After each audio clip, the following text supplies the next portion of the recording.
అప్పుల బాధలు వెంటాడుతున్నాయా? అయితే 6 జేవిఆర్ వారి జాతిరత్నాలు ధరించండి. వెల్కమ్ బ్యాక్ టు మనం టీవీ. నేను మీ పవన్ బెస్వాడ.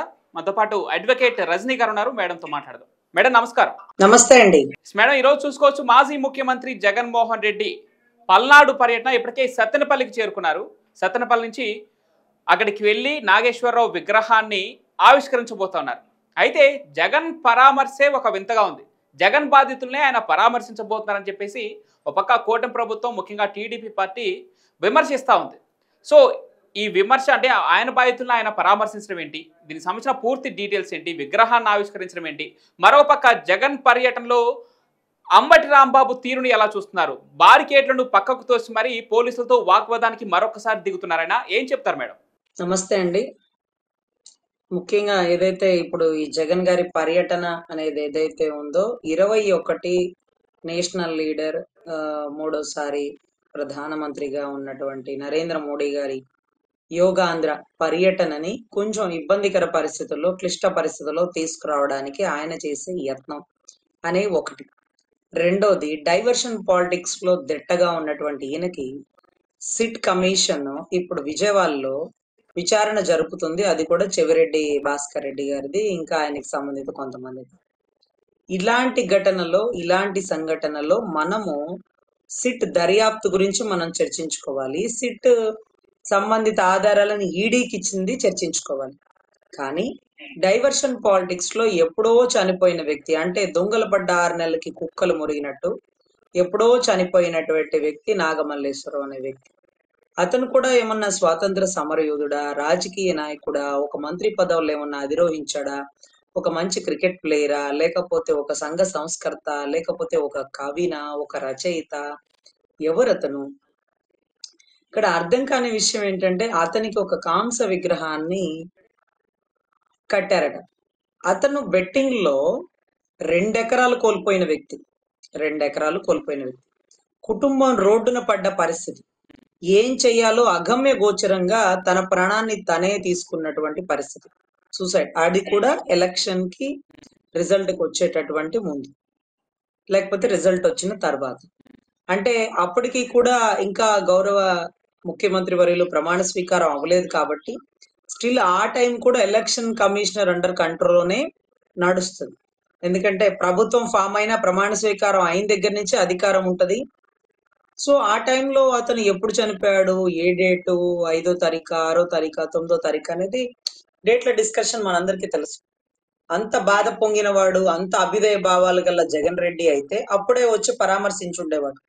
అయినా వారు బెట్టింగ్ ఎందుకు కట్టినారు అంటే, ఎవరో దారిన పోయే దానయ్య సాక్షి మీడియాలో కూర్చొని అదేంటది వైజాగ్ లో హోటల్స్ అన్ని ఫిల్ అయిపోయినాయి, రాగల ఒక వారంలో ప్రమాణ స్వీకారం, మంచి రోజు ఇదే అనుకుంటున్నాము, వై నాట్ 175, 175లో ఒక్కటి కూడా పోకుండా 175కి 175 మొత్తం మేమే, ఇది ఇలా చెప్పి బెట్టింగ్ పెట్టే వాళ్ళని రెచ్చగొట్టి ఆల్రెడీ బెట్టింగ్ కట్టిన వాళ్ళు ఓడిపోయే పరిస్థితికి తీసుకొచ్చారు. అసలు దారుణం ఏంటంటే, బెట్టింగ్ ఎవడన్నా పక్క పార్టీ ఓడితో కడతాడు, వాళ్ళ పార్టీలో వాళ్ళే కట్టేసుకున్న దౌర్భాగ్య పరిస్థితి. అంటే వాళ్ళలో ఒకడికి నమ్మకం లేదు, ఒకడికి దృఢమైన నమ్మకం. సో ఇట్లా జరిగింది సార్. ఇంకొక డౌట్ ఒకటి రాష్ట్ర ప్రజలు ఆలోచించాల్సింది, కాంస విగ్రహం ఖరీదు ఎంత? ఈ ఖరీదు డబ్బులు ఎవరు వేసుకున్నారు?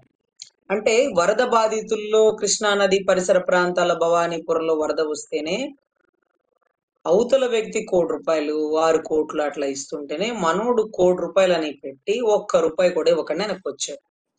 అదే రకంగా నిన్నటి రోజు బోర్డర్ లో చనిపోయిన వ్యక్తుల్ని పరామర్శించడానికి కూడా ₹1 ఇవ్వలేదు. అసలు నాకు అర్థం కాని విషయం ఏంటంటే, అసలు అటువంటి వ్యక్తి ఇప్పుడు ఈ కాంస విగ్రహం ఖర్చు ఎవరు బేర్ చేశారు అనేది నాకు కావాలి.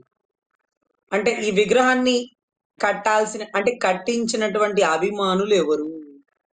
అంటే ఒక తాగుబోతుడికి తాగుబోతు ఫ్రెండ్స్ ఉంటారు, లేకపోతే ఒక టీచర్ కి టీచర్ ఫ్రెండ్స్ ఉంటారు, డాక్టర్ కి డాక్టర్ ఫ్రెండ్స్ ఉంటారు, వీళ్ళు కాక కూడా మిగతా వాళ్ళు ఉండొచ్చు, వాట్ ఎవర్ ఇట్. కానీ ఇప్పుడు ఈ బెట్టింగ్ రాయుడికి ఎవరు అభిమానులు ఉన్నారు? అతనికి విగ్రహానికి పర్మిషన్ ఎవరు ఇచ్చినారు? అతను ఏమన్నా స్వాతంత్ర సమరయోధుడా? ఆ విగ్రహాన్ని కట్టారు, పోనీ కట్టినారు, దానికి అయ్యే ఖర్చు ఎవరు బేర్ చేస్తున్నారు? జగన్ రెడ్డి గారు బేర్ చేస్తున్నారా? లేకపోతే కార్యకర్తలతో బలవంతంగా డబ్బులు వేయించినారా? ఏం జరుగుతుంది? సరే ఒక్కటే ఆలోచించండి. వారు చాలా పేదవారు. ఒకవేళ ఆ బిడ్డ చనిపోతే దానికి కారణం ఒకవేళ నీ అభిమాని అని నువ్వు భావిస్తే, దానికి కారణం నీ తప్పు కొద్దో గొప్పో 10% అన్నా ఉంది అని నువ్వు భావిస్తే, ఆ ఇంటికి అంటే ఆ కుటుంబానికి ఒక సొంతిల్లు కల్పించు. ఆ బిడ్డ ఎవరైతే ఉన్నారో అతనికి ఒక సాక్షిలోనో లేకపోతే తమరి మీడియా ఛానల్లోనో పత్రికలోనో ఏదో ఒక ఉద్యోగం, భారతీయ సిమెంట్ లోనో ఒక ఉద్యోగం కల్పించు. ఆ కుటుంబాన్ని ఆదుకో, అన్నగా నిలబడు, ఒక ఆదర్శవంతుడుగా కనపడు. అంతేకాని కంస విగ్రహాలు కట్టిస్తే ఆ కుటుంబం కష్టాలు పోతాయండి? ఒకవేళ ఆ కుటుంబానికి కష్టం వస్తే కాంస విగ్రహం దగ్గర కన్నీళ్లు పెట్టుకుంటే కష్టం పోతుందా అండి? ఆ కాంస విగ్రహానికి అయ్యే ఖర్చు ఆ కుటుంబానికి ఇస్తే ఏదో ఒక రకంగా ఆ కుటుంబానికి ఉపయోగపడేది కదండి. ఆ కాంస విగ్రహం కింద ఏమని రాస్తారు? ఒకటి చెప్పు. అతని క్వాలిఫికేషన్ రాస్తారా? అతను ఒక పెద్ద రాజకీయ నాయకుడుగా ఏ పదవులు అధిరోహించారో రాస్తారా? అతను ఏమి చేశాడని రాస్తాడు సార్. అంటే అతను బయటికి రావాలి అంటే ఒక కారణం ఉండాలి. అసలు నాకు చాలా బాధాకరణం ఏంటంటే చనిపోయిన వ్యక్తిని డిగ్రేడ్ చేసుకోవాల్సిన దౌర్భాగ్య పరిస్థితికి తీసుకొచ్చారు జగన్ రెడ్డి గారు. అతనంతట అతను చనిపోయాడు. అతను మనకు ఎలాంటి వ్యక్తి అయినా ఆ కుటుంబానికి అతను ఒక హీరో. అలాంటి వ్యక్తి చనిపోయారని ఆ కుటుంబం గంపెడి బాధలో ఉంది. ఆ బాధలో ఉన్నప్పుడు ఆ బాధని ఓదార్చే వ్యక్తి ఒక ఉద్యోగ రూపంలోనో లేకపోతే ఆర్థిక సహాయ రూపంలోనో లేకపోతే మానవతా దృక్పథంతోనో సహాయం చేయాలి. కానీ అతనికి కాంస విగ్రహాన్ని కట్టేసి చేతులు కడిగేసుకుంటే అయిపోయిందా? ఆ కుటుంబానికి ఇక మీకేం సంబంధం లేదా? సో ఇటువంటి పరిస్థితుల్లో అనిపించింది సార్, శిలాఫలకం మీద రాయడానికి లేనటువంటి కంటెంట్ ఆ విగ్రహానికి పర్మిషన్ ఇచ్చిన వారు, అంత విగ్రహానికి అయిన ఖర్చు ఎవరు బేర్ చేసినారు, ఇవంతా ఆర్టీఏ ద్వారా అడిగి తెలుసుకోవాలనిపించింది సార్. ఎందుకంటే ఇలా పర్మిషన్ ఇస్తే ప్రతి ఇంట్లో వాళ్ళ కుటుంబంలో కోల్పోయిన వ్యక్తి వాళ్ళకి హీరోనే, లేకపోతే కోల్పోయిన వ్యక్తి వాళ్ళకి హీరోయినే. కానీ ఇలా ప్రతి ఒక్కరికి విగ్రహాలు పెట్టుకుంటా పోతే ఇంకా ఇంకా ఏముంటుంది సార్? దానికి కూడా ఒక ఒకటి మేడం, మరొక దురదృష్టకరమైనటువంటి ఘటన అంటే బాధిత ఫ్యామిలీని పరామర్శించడానికి వెళ్తూ ఆ జగన్ కాన్వాయ్ ఒక వృద్ధుని ఢీ కొడితే ఆ వృద్ధుడు కూడా అక్కడికక్కడే మరణించడం జరిగింది. సో ఎంతమందిని బలి తీసుకుంటావు జగన్ అంటూ ఈరోజు టీడీపీ పార్టీ విరుచుకుపడుతుంది. సో ఎలా చూడాలి మేడం? సార్ అప్పుడు నాకు గుర్తుకొచ్చింది తెలంగాణలో పుష్ప 2 సినిమా రిలీజ్ అప్పుడు ఆయనకి కూడా స్వాతి థియేటర్ దగ్గర చాలా చిన్న సందుగా ఉంది, మీరు ఇటువైపు రాకండి, క్రౌడ్ ని కంట్రోల్ చేయలేము, ప్రాణహాని కూడా ఉండే అవకాశం ఉంటుందని చెప్పినా కానీ వినకుండా అతను క్యాన్వాయ్ పైకి ఎక్కి వచ్చేసినాడు. వచ్చేస్తే ఒక తల్లి ప్రాణం, ఒక బిడ్డ ప్రాణం పోతున్న పరిస్థితి, ఆ బిడ్డ పరిస్థితి చూస్తున్నారు కదా, తల్లి స్పాట్ డెడ్. సో ఇటువంటి పరిస్థితుల్లో పుష్ప 2కైనా అంటే పుష్పరాజ్కైనా ఒకటే, జగన్ రాజ్కైనా ఒకటే, ఏ మాత్రం సంకోచించేది లేదు. ఇలా వద్దు అంటే వెళ్ళాడు సభకి. పోలీస్ యాక్ట్ అప్లికబుల్ అయిపోయిందన్నా వెళ్ళలేదు. నువ్వు నిన్న మొన్న వెళ్ళిన పొదిలి ఘటనలోనే గటాలు జరిగి పోలీసుల తలకాయలు బగిలి నీ అభిమానులు కేసులో ఇరుక్కొని తర్వాత ఇంకొక అభిమానులు ఇబ్బంది పడి అసలు లాండ్ ఆర్డర్ కంట్రోల్ తప్పింది.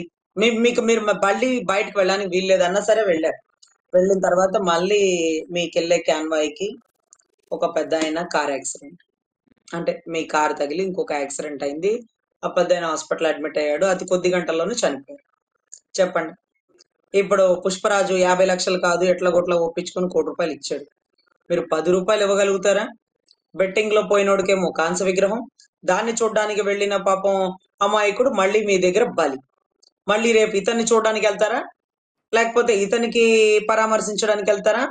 అతనికి కాంస విగ్రహం అంటే ఇతనికి మట్టి విగ్రహం అన్న కట్టేస్తారా? ఏమిస్తున్నారు సొసైటీకి మీరు మెసేజ్? 10 అడుగుల రోడ్డు మీరు వెళ్ళలేరు, అసలు ప్రజలకే కాదు మీ ప్రాణాలకు కూడా రక్షణ లేదు. నిన్న రాప్తాడ్ మీటింగ్ లో మీ విమానం మీద ఎలా అయితే దాడి జరిగిందని మీరు భావిస్తున్నారో అదే ప్లేస్ లో మీకేదైనా జరిగితే ప్రతిపక్ష పాత్ర మీకు లేకపోయినా ప్రతిపక్ష నాయకుడిగా మిమ్మల్ని కాపాడుకోవాల్సిన బాధ్యత రాష్ట్ర పోలీస్ శాఖకు ఉంది, ప్రభుత్వానికి ఉంది అని చెప్తున్నా వినకుండా మొండిగా జనాదరణ ఎంతో, తన గ్రాఫ్ ఎంతో చూపించడం కోసం ఇప్పుడు సిట్ కమిషన్ ఏదైతే విజయవాడలో విచారణ జరుపుతుండగా లేకపోతే ఫోన్ ట్యాపింగ్ లో జగన్ గారి పాత్ర, జగన్ గారు చెప్తేనే కేసీఆర్ గారు, చంద్రబాబు నాయుడు గారిది, పవన్ కళ్యాణ్ గారిది, వారి సతీమణిది, వీళ్ళందరి ఫోన్ ట్యాపింగ్ లో జరుగుతున్నాయని, 300 మంది ఫోన్ ట్యాపింగ్ లో జరిగినాయని ఈ విషయ సమాచారాన్ని అంతా పక్కదో పట్టించడం కోసం మీరు మళ్ళీ ఆ ఇరుకు సందుల్లో మురుకు రాజకీయాలు మళ్ళీ బిగిన్ చేసినారుగా. అది అలవాటైన విద్య, లేకపోతే శవం ఉంటేనే బయటికి రావాలనిపించిద్దా? శవం లేకపోతే మీకు మాట్లాడాల్సినటువంటి మూమెంట్, ఐడియా, థాట్స్ ఇవేమీ రావా? వినుకొండలో కూడా అంతే రౌడీ షీటర్లో పడుచుకుంటూ వెళ్ళారు, జనాల్లో కూడా అంతే గంజాయి బాధితుల దగ్గర కంటే. ఇప్పుడు కూడా ఈ బెట్టింగ్ చేసిన వ్యక్తి చనిపోతే ఎప్పుడో చనిపోతే ఇప్పుడు చూడ్డానికి వచ్చారు. అసలు మీరు బయటికి రావడం కోసం గత సంవత్సరంలో చనిపోయిన వాళ్ళని లెక్క తీస్తారా? లేకపోతే మీ నాన్నగారు చనిపోయినప్పుడు సానుభూతి కోసం, లేకపోతే అప్పుడు చనిపోయిన వాళ్ళని మళ్ళీ పరామర్శిస్తారా? మీరు ఏం పరామర్శించడానికి వెళ్ళారు? పొదులకెళ్ళి పొగాకు రేటు తెప్పిస్తానని పొగాకు అంతా తుక్కు తొక్కి ఆ ఉన్న రేటు కాస్త పోయినట్టు చేసినారు. సో ఇటువంటి పరిస్థితుల్లో ఇతని వల్ల ప్రజలకు ఉపయోగం లేకపోగా నష్టాలు ఎక్కువ ఉన్నాయి, పోలీసుల కష్టాలు కళ్ళ ముందు కనబడుతున్నాయి. అసలు వీటన్నిటికంటే మించి పెట్టడానికి జైళ్లు, కొట్టడానికి లాఠీలు కూడా లేని పరిస్థితి అయిపోయిందండి.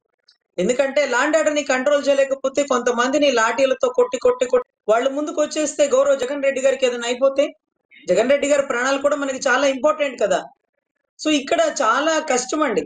Right, thank you madam. నమస్తే.